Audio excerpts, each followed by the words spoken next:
One can argue that espionage is fundamentally deceptive and therefore immoral. Fisher built his entire American life on lies. Every friendship was false, every interaction tainted by ulterior motives. He used people, his artist friends, his students, people who trusted him, as props in his cover story.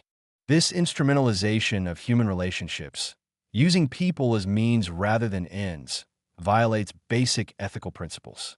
The fact that Fisher may have genuinely enjoyed these relationships doesn't erase the fundamental deception at their core. But one can also argue that Fisher operated within the rules of international conflict as they existed. Nations spy on each other. This is accepted reality. During the Cold War, both superpowers engaged in espionage, each believing they were defending against existential threats. Fisher was a soldier in this shadow war, following orders from his government, just as American spies followed orders from theirs. If we condemn Fisher's actions, we must also condemn the identical actions of American intelligence officers operating in the Soviet Union. The moral distinction between our spies and their spies becomes difficult to maintain when methods and missions are essentially identical. There's also the consequentialist argument to consider. Did Fisher's espionage actually harm anyone? He didn't kill people or plant bombs. He gathered information. One could argue that intelligence gathering, by giving both sides better understanding of each other's capabilities, actually reduced the risk of war through miscalculation. The Cold War never became hot partly because both sides understood what the other could do. Spies like Fisher contributed to that understanding. From this perspective, his work might have actually saved lives by preventing the catastrophic misunderstandings that could have triggered nuclear war. The question of Fisher's treatment of his artist friends is particularly thorny. He deceived them, yes, but were the relationships entirely false? Fisher apparently did care about art, did enjoy discussing technique and philosophy, did appreciate his friends' company. The emotional content of those relationships may have been real, even if the biographical details were false. This raises the question, what makes a relationship authentic? Is it the facts we share about ourselves, or the emotional and intellectual connection we form? Fisher's friends felt betrayed when they learned the truth, but some also came to feel that the friendship itself, stripped of biographical details, had contained real elements. Contemporary debates about ethics and intelligence work continue to grapple with these questions. Are certain methods always wrong, regardless of circumstances? Or does context matter? Wartime versus peacetime, democratic targets versus authoritarian ones, gathering political intelligence versus military secrets? Fisher's case doesn't answer these questions, but it illustrates their complexity. He was neither a simple villain nor an uncomplicated hero. He was a human being who made choices within a particular historical context, choices that serve his country's interests while violating the trust of individuals who knew him. The Spy Who Painted. Returning to Fisher's art offers another angle on understanding this complex figure. His paintings, both those created as Emil Goldfus in Brooklyn and those made under his real name in Moscow, reveal something about the man beneath the aliases. Art historians who have studied his work note competent technique, but also something more, a certain melancholy quality, a sense of isolation even in pastoral landscapes. His portraits often capture a distant look in subjects' eyes, as if they're present physically but absent mentally. Was Fisher unconsciously expressing his own psychological state through his art? The act of painting itself may have served a psychological function for Fisher beyond its value as cover. Creating art requires presence, focus, attention to immediate sensory experience, the play of light, the mixing of colors, the texture of canvas. For someone living constantly in deception, painting might have offered rare moments of authenticity. When Fisher mixed colors on his palette, the chemistry didn't care what name he used. When he captured shadow and light on canvas, the physical laws of optics operated regardless of his identity. Art may have been one arena where Fisher could be genuine, where the person and the cover merged into something real. His fellow artists remembered him as genuinely helpful and generous with advice.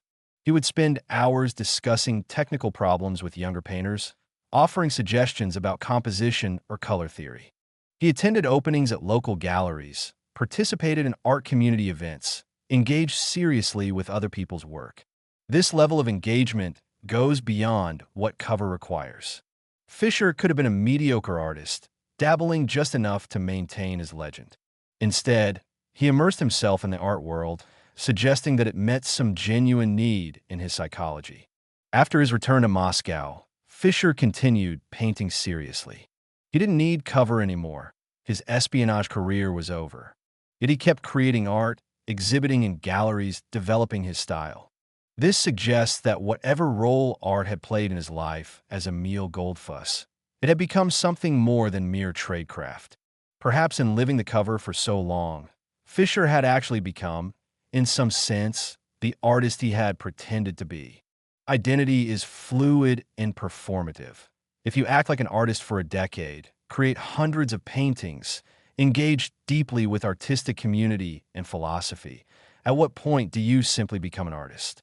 This blurring of identity, spy and artist, William Fisher and Emil Goldfus, may have been both Fisher's greatest strength as an operative and his personal tragedy. He succeeded because his cover was real enough to withstand scrutiny. But the cost was a fundamental ambiguity about who he actually was. After living as someone else for so long, returning to his original identity must have been disorienting. He had spent his formative adult years, nearly a decade, as Emil Goldfus. Those experiences, those relationships, those creative productions, they were real even if the name was false. Fisher carried Emil Goldfus within him for the rest of his life. The intelligence assessment.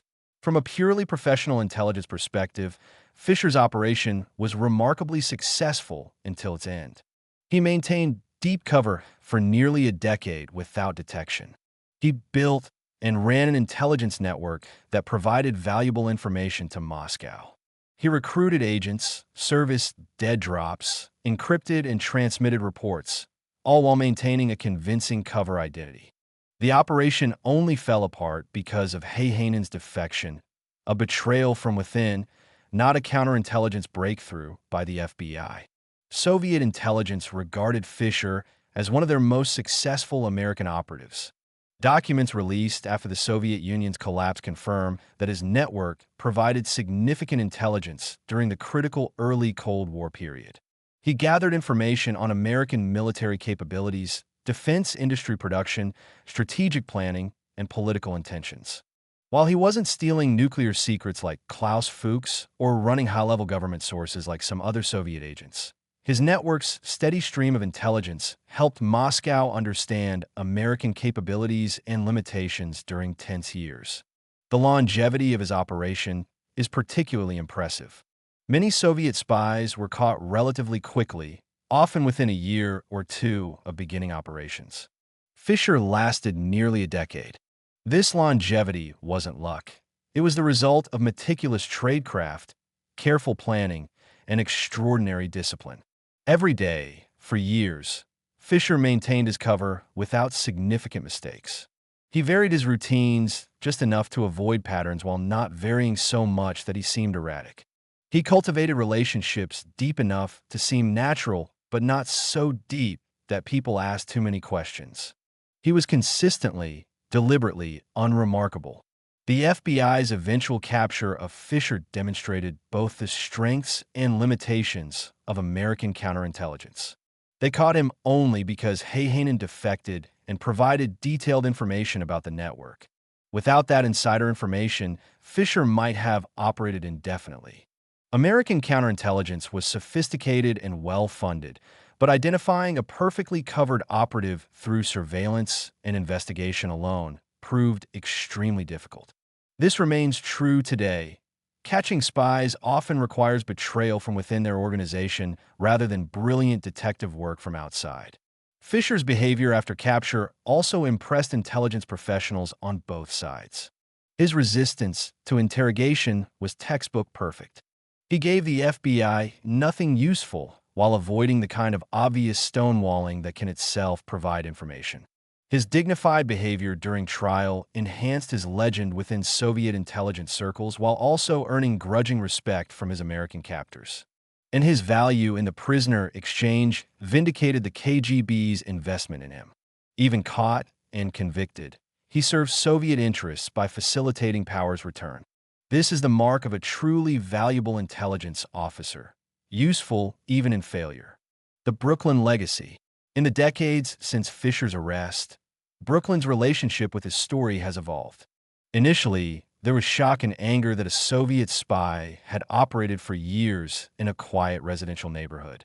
Local newspapers ran sensational headlines about the Red Spy in our midst. Neighbors who had known Emil Goldfus felt betrayed and foolish for not having suspected anything. The Ovington Studios building became briefly infamous, with curious onlookers stopping to stare at the fifth-floor windows where the spy had lived and worked. But over time, the story became part of Brooklyn's rich tapestry of history. The borough has always been home to immigrants, artists, eccentrics, and people reinventing themselves. In that context, a Soviet spy pretending to be an artist doesn't seem quite so anomalous. Brooklyn residents developed a kind of perverse local pride in the story. Of course, one of the Cold War's most successful spies chose Brooklyn. Where else would be a better place to hide? The neighborhood's diversity and tolerance for eccentricity had provided perfect camouflage for Fisher's operation. Artists in the Brooklyn creative community had mixed reactions to the Fisher story. Some felt violated by the way he had used art and artists as cover for espionage. The art community's openness and acceptance, they argued, had been exploited by someone with sinister motives. But others saw it differently. Fisher had been a real artist, they argued, regardless of his other activities. His paintings were genuine creative expressions, his engagement with art authentic. The fact that he was also a spy didn't negate his artistic work. This debate about whether Fisher really was an artist or merely pretended to be continues in art circles to this day. The Ovington Studios building itself eventually became part of the Fisher legend. Though the building has been renovated and repurposed over the years, Studio 505 remains a point of interest. Occasionally, artists working in the building report feeling a strange atmosphere in that space, though this probably says more about human psychology than supernatural presence. The idea of the spy studio has taken on an almost mythological quality in Brooklyn's artistic community, a reminder that people are not always what they seem, that creative spaces can house multiple realities simultaneously. Brooklyn's transformation over the decades since Fisher's time has been dramatic. The neighborhood where he lived has gentrified extensively, with art studios giving way to expensive condos and craft cocktail bars. The working class and immigrant character of 1950s Brooklyn has largely disappeared, replaced by a hipper, wealthier demographic. But the Fisher story endures as a connection to an earlier era, when Brooklyn was grittier and stranger, when a Soviet master spy could live undetected among struggling artists and nobody thought much about it. The cultural impact. Fisher's story has inspired numerous books, documentaries, plays, and films, each offering different perspectives on his life and career. The most prominent recent treatment was Steven Spielberg's Bridge of Spies, 2015, which brought the story to mainstream audiences worldwide. Mark Rylance's portrayal of Fisher emphasized his dignity, intelligence, and subtle humor. The film took liberties with historical details, but captured something essential about the character: a man of principle serving a cause he believed in, maintaining his composure and humanity even in captivity. The film's success introduced Fisher's story to a generation with no personal memory of the Cold War. For these viewers, the espionage drama was history rather than current events, allowing for a more nuanced perspective. Fisher could be portrayed sympathetically without seeming unpatriotic because the ideological battle he fought was over. The movie emphasized the humanity on both sides, Fisher and James Donovan, the lawyer who defended him, developing a relationship based on mutual respect despite being on opposite sides. This humanization of Cold War adversaries reflects changed attitudes in the decades since the conflict's end. Literary treatments of Fisher's story have explored different angles. Some focus on the technical details of his tradecraft, appealing to espionage enthusiasts interested in the nuts and bolts of intelligence work. Others examine the psychological dimension. What kind of person can live a lie for years, and what toll does that take? Still, others use Fisher's story as a lens for examining broader Cold War themes. Ideological conflict, the nature of loyalty, the ethics of espionage, the human cost of great power rivalry. Each approach reveals different facets of a complex historical figure. The story has also entered popular culture in smaller ways. References to Fisher appear in other spy novels and films as a kind of benchmark for deep cover operations. Intelligence training programs apparently still use his case as an example of excellent tradecraft. Art historians occasionally include his work in exhibitions about mid-century American art, noting the peculiar irony of Soviet spies' paintings being part of American cultural production. The story has become a touchstone, a reference point for discussions about espionage, deception, and identity. Interestingly, Fisher's story appeals to different audiences for different reasons. Spy thriller enthusiasts appreciate the technical excellence of his operation.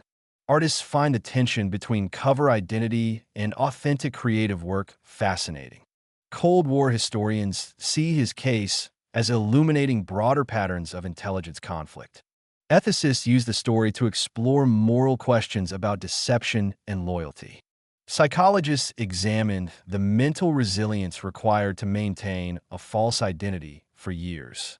The story's richness allows multiple valid interpretations, each highlighting different aspects of this remarkable life.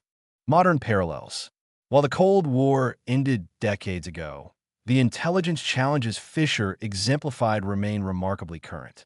Nations still spy on each other, still recruit agents, still use elaborate covers to protect their operatives. The technology has changed dramatically. Modern spies use encrypted communications, cyber operations, and sophisticated technical surveillance. But the fundamental human elements remain constant. Intelligence work still requires the ability to deceive, to live a double life, to maintain composure under pressure. Fisher's tradecraft principles remain valid, even as specific techniques have evolved. The challenge of detecting well-covered foreign agents remains as difficult today as in Fisher's era. American counterintelligence has caught numerous spies since Fisher, but undoubtedly others remain undetected. The FBI and CIA acknowledge that identifying deep cover operatives who have successfully integrated into American society is extraordinarily difficult. These modern successors to Fisher use updated technology and techniques, but the fundamental approach becomes so ordinary that you're invisible, remains effective. Counterintelligence professionals still struggle with the same basic problem. How do you find someone who looks and acts exactly like what they're pretending to be? Contemporary espionage faces new challenges that Fisher never encountered. Modern surveillance technology makes it harder to move undetected, with cameras everywhere and digital communications leaving trails. But this same technology creates new opportunities: encrypted messaging, cyber dead drops, anonymous communications that would have seemed like science fiction in Fisher's day. The tradecraft has evolved, but the core mission of gathering intelligence about adversaries' capabilities and intentions remains unchanged. Nations still need to know what their rivals are planning, still rely on human intelligence sources, still train operatives to work undercover in hostile territory. The ethical questions Fisher's case raised also remain unresolved. How much deception is acceptable in pursuit of national security? What rights do suspected spies have? How should democracies balance security needs against civil liberties? These questions arose during Fisher's trial and continue to provoke debate today. The post-9/11 expansion of surveillance and counterterrorism measures has intensified these discussions, with Fisher's case sometimes cited as precedent in arguments about what methods are acceptable for detecting foreign agents operating in America. Fisher's story also resonates in discussions about immigration and assimilation. He successfully pretended to be an American, adopting the culture, language, and customs so thoroughly that he passed undetected for years. This highlights both the openness of American society, which allows newcomers to integrate and reinvent themselves, and the vulnerability this creates. The same qualities that make America attractive to legitimate immigrants also provide opportunities for those with malicious intent. Balancing openness with security remains a fundamental challenge that Fisher's case illustrates vividly. The final assessment. Evaluating Fisher's life and career requires holding multiple truths simultaneously. He was a Soviet spy who betrayed American trust and stole secrets. He was also a skilled professional who served his country with dedication and courage. He deceived everyone around him with an elaborate false identity. He also created genuine art and formed real relationships. He was a hero to his country and a criminal under American law. All of these statements are true, and any complete understanding must acknowledge this complexity. From a purely technical intelligence perspective, Fisher was exceptional. His tradecraft was excellent, his operational security nearly perfect, his patience and discipline exemplary. He built and ran a successful network for nearly a decade, providing valuable intelligence to his government. His resistance to interrogation and dignified behavior in custody maintained his country's honor even in defeat. He trained the next generation effectively, passing on hard-won expertise. By any professional measure, he was a highly successful intelligence officer. From an ethical perspective, the assessment becomes more complicated.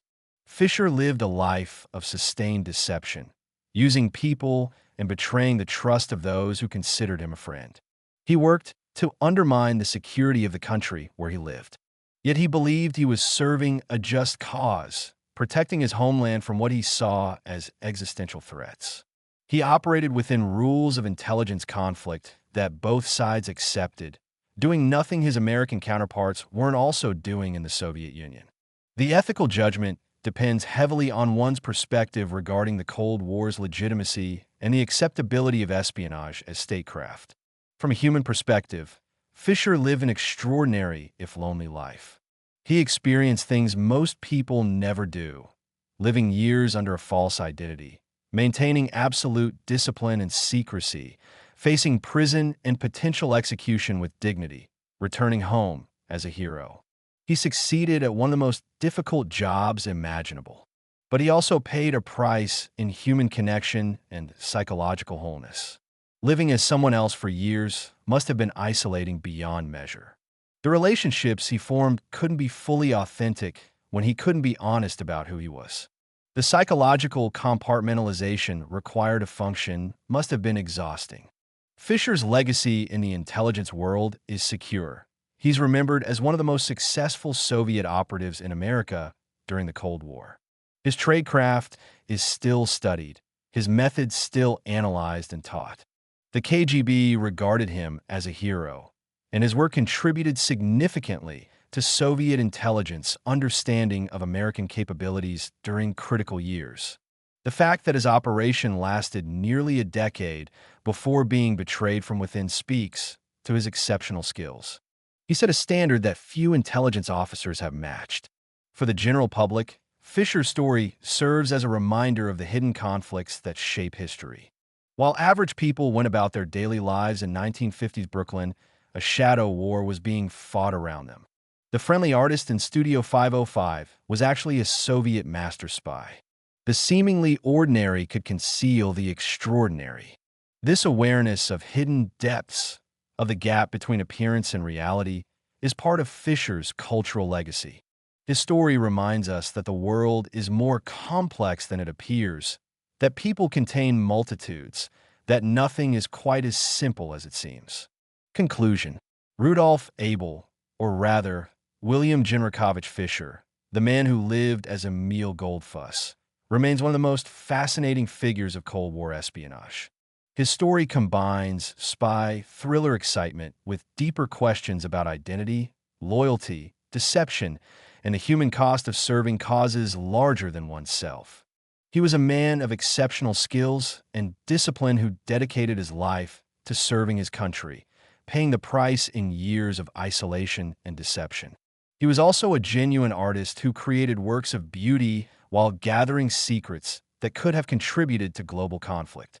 More than 6 decades after his arrest, Fisher's story continues to captivate because it touches on fundamental questions about human nature and international conflict. Can relationships built on lies contain genuine elements? What defines our identity? The name we use or the experiences we have? How do we balance the demands of loyalty to nation against loyalty to the individuals we encounter? What are the ethics of deception in service of security? These questions have no simple answers, and Fisher's life illuminates their complexity without resolving them. The world Fisher inhabited, of clear Cold War divisions, ideological certainty, and straightforward great power conflict, no longer exists. The Soviet Union collapsed, the communist threat dissipated, and the certainties of that era dissolved into more ambiguous modern challenges. Yet the fundamental patterns of intelligence conflict persist. Nations still spy, still recruit agents, still train operatives to live under deep cover in rival countries. The technology and tactics evolve, but the human elements, courage, deception, loyalty, betrayal, remain constant. Fisher's story thus retains relevance beyond its historical moment. In the end, William Fisher lived at least 3 lives, as himself in the Soviet Union, as Emil Goldfus in Brooklyn, and as Rudolf Abel in American custody and Soviet legend. Each identity contained truth. Each represented a real aspect of a complex individual. He was spy and artist, deceiver and creator, hero and criminal, depending on perspective. This multiplicity makes his story endlessly fascinating and impossible to reduce to simple judgments. He remains, decades after his death, exactly what he was in life, a man of many faces, seen differently depending on where one stands. The studio on Fulton Street is long gone, converted to other uses as Brooklyn transformed around it. The hollow coins and microfilm that once carried secrets are now museum pieces. The Cold War that gave Fisher's work its urgency and meaning has passed into history. But the story persists, retold for each generation, still capable of surprising and engaging audiences. Because ultimately, Fisher's tale is not just about espionage or Cold War conflict. It's about the fundamental human capacity for transformation, for living multiple realities, for maintaining conviction in the face of danger. It's about who we are beneath the names we carry, the choices we make when tested, the price we pay for the lives we choose to live.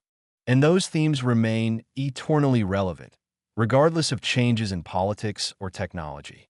Rudolf Abel, William Fisher, Emil Goldfus. 3 names, 1 remarkable life. A story that continues to fascinate and provoke thought decades after the events it describes.